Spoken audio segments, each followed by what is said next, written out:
My friend Eric had a night job where he'd get home from work every single morning at 8 a.m. and go to sleep. One morning, about a year ago, his 4 children were on vacation, so they were all home. His wife Debbie knew that he wouldn't get any sleep in the house, and so she suggested that he go to his brother's house down the block, who didn't have any of his kids at home. As soon as Eric got there, he went to sleep. After about 20 minutes, his phone started ringing. He was a little bit upset that he forgot to turn his phone off, but he decided to just check it to see who was calling and make sure it wasn't an emergency, and he saw that it was his close friend Danny who was calling. So Eric didn't answer. He figured he'd call him back later, let it go to voicemail, but his phone kept ringing. So Eric finally decided to answer it. He immediately realized that something was wrong. Danny said, "I am so sorry, Eric.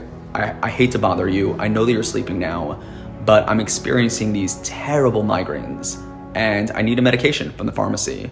I simply cannot go on my own. I haven't been able to reach anyone else to go pick it up for me. Is there any possible way that you can stop your sleep, interrupt your sleep a little bit, and go pick it up for me?" Eric said, of course I'll pick it up. I'll go get it right now and I'll bring it to you." Eric ran downstairs to his car, and as he opened the car door, he was completely shocked to see that his 2-year-old son was sleeping in the car seat in the back.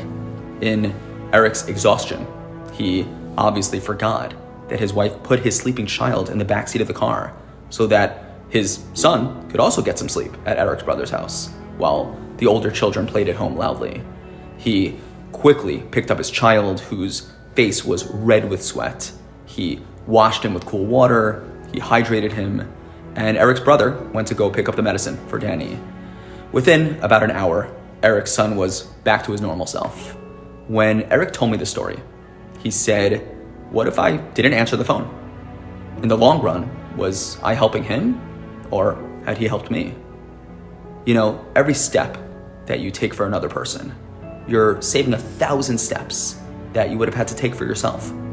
At times, selfless acts of loving kindness reaps more benefits for the doer than the recipient.